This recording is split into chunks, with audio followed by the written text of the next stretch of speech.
Hey YouTube, it's been a while.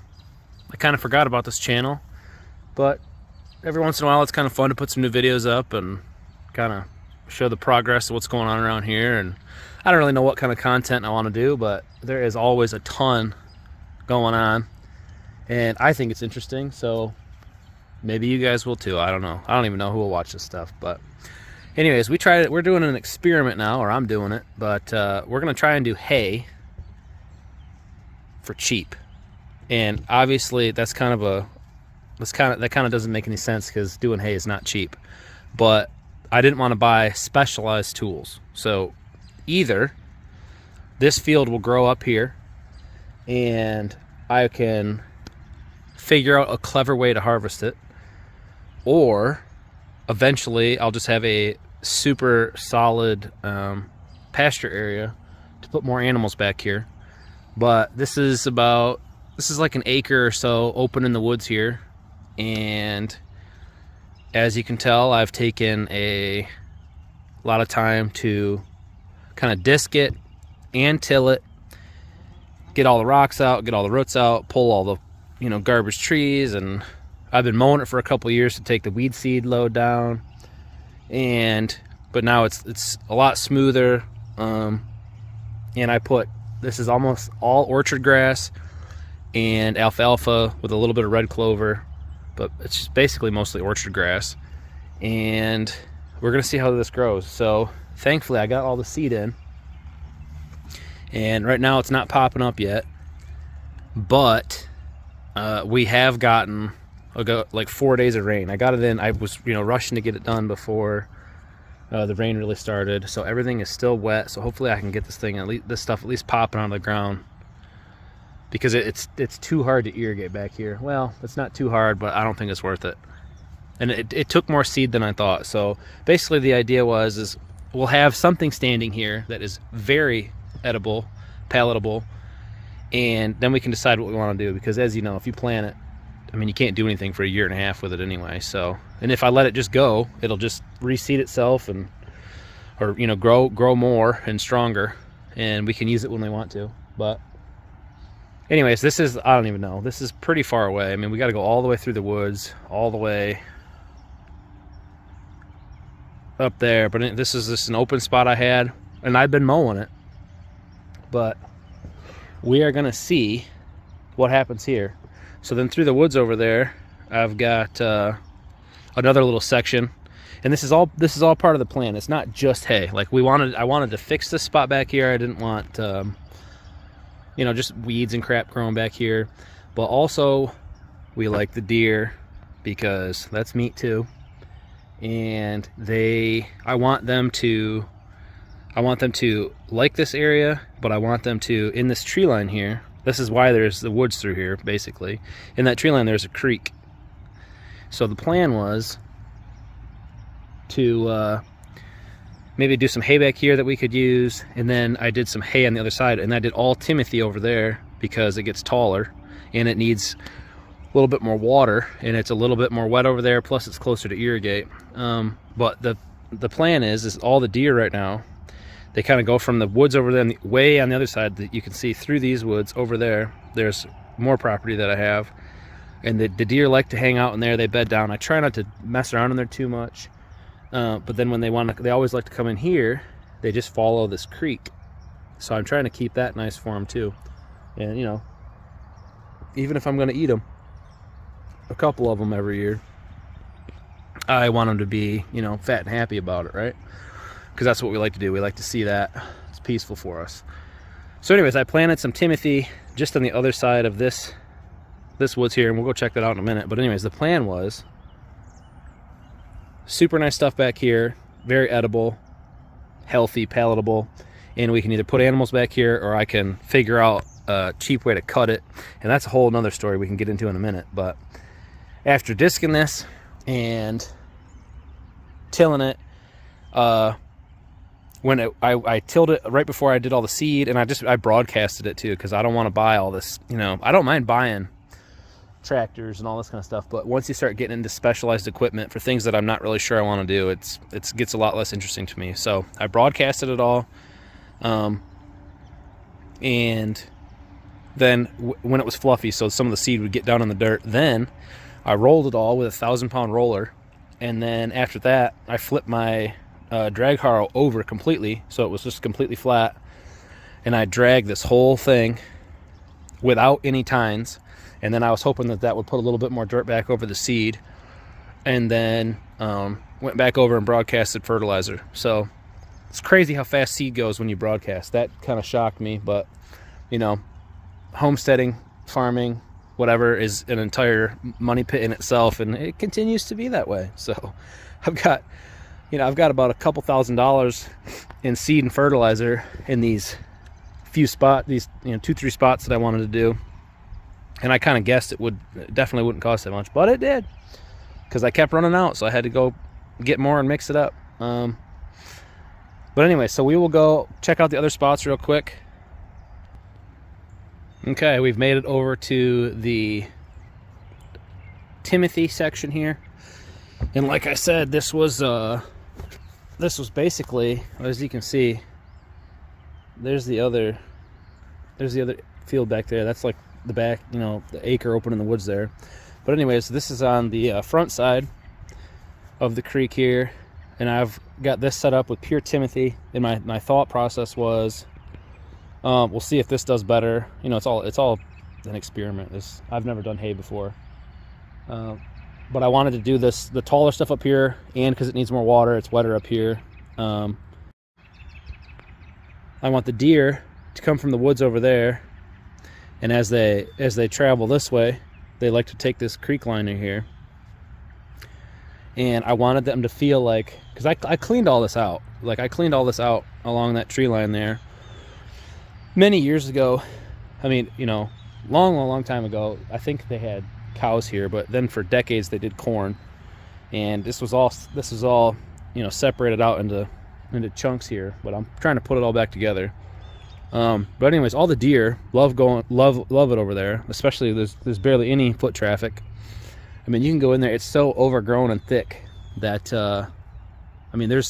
it's like 30 years or more of hasn't been touched, and there's vines around some of those trees that are like as big as my arm, which is not very small. And I tried to clear it out, but I realized like it kind of sucked at first, because I was like, I can't use this, but I don't know, I like hunting, and I like the deer, and the wildlife love it. You can go over there, and the deer, you can shock the deer, like you can spook them. Just there's sometimes they'll be 50, 100 feet in there, and they just think you're never gonna go.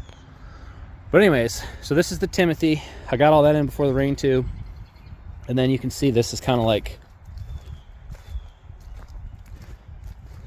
this is our little creek here.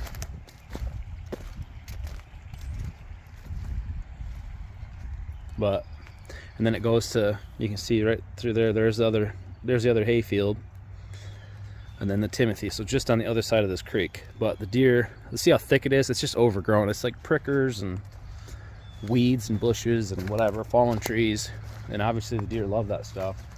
So over here, which is a whole nother thing to talk about, but over here, I don't know if you can really see, but the woods has been cleaned out quite a bit. But maybe that's another video, because I could just keep going and going and going about all the crazy stuff we're trying to do. But anyway, so that's the Timothy. We'll see how it goes. This is pure Timothy in here. Nothing's coming up yet. Looks pretty flat. I'm glad to see that it's still cool and damp out. It's a little misty right now, which is good, as long as the sun doesn't come out and I get some good solid days of a little bit of rain. Nothing's rained super hard, which is good, because then it won't wash out as much. But I just want to keep all this moist and get the seed popping, because just for goofing around and trying stuff, for fun. Obviously none of this, this homestead stuff we're doing, or I don't know what we call it, but whatever we're doing definitely doesn't make any money. It just costs money. So if I spend it and it's wasted, not a big fan. But anyways, then up here, what we did is this is the goats here.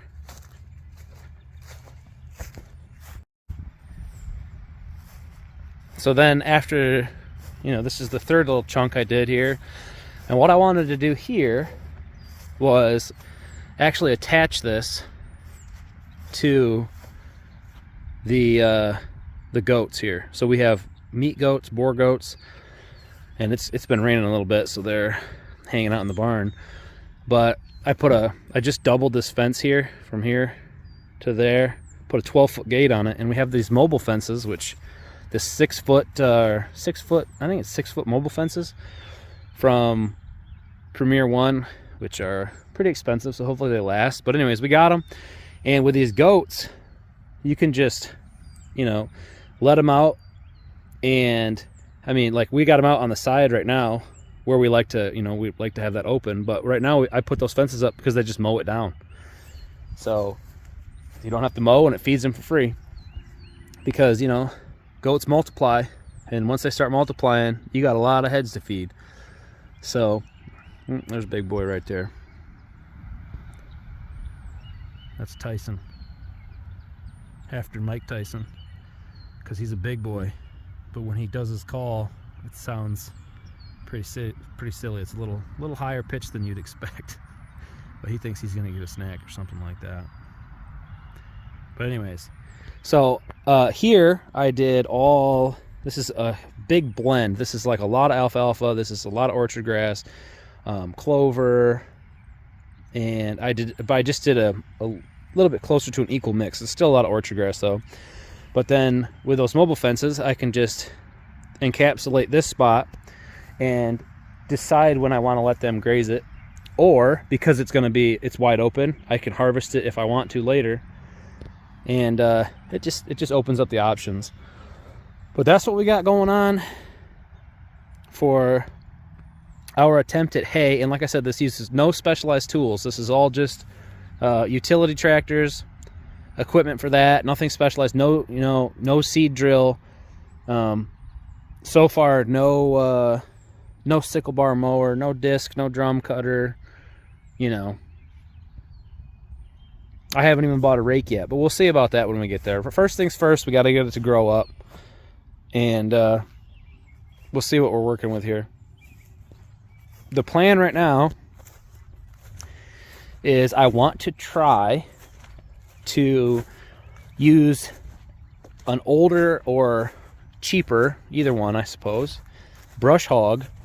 And I'm really thinking that if I just cut off the side of the brush hog, I can just cut the hay with that. And I really think it would work. I haven't done it.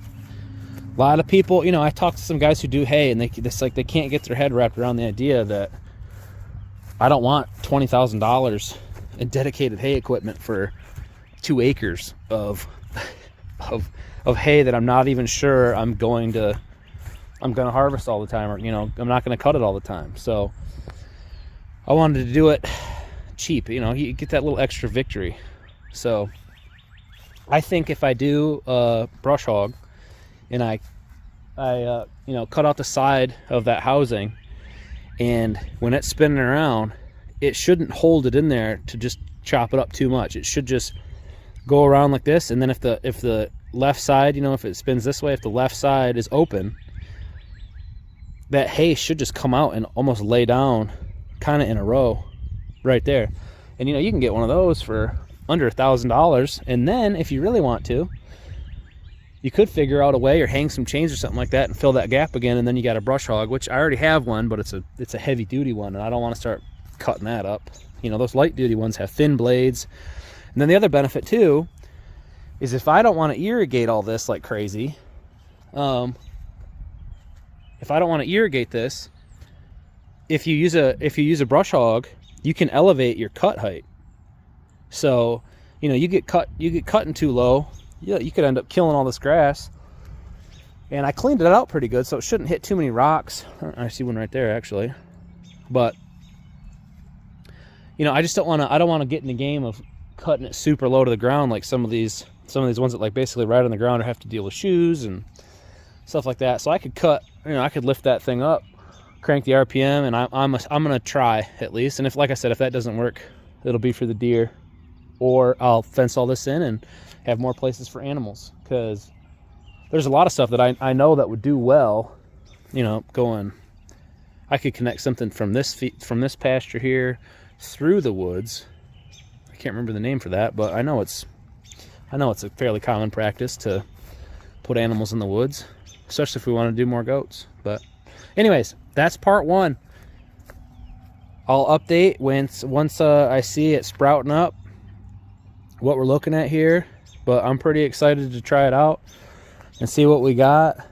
I know the deer are already looking forward to whatever I planted because they come check it out almost every night, and I see their footprints or look out from the house, sneak out here, work with the animals, or get some binoculars. So saw about 15 doe out here the other night, so that was pretty cool. Glad to see they made it through winter, because as you can see, spring is underway here, and we're starting to pop. So that's all I got for this video, and that's part 1.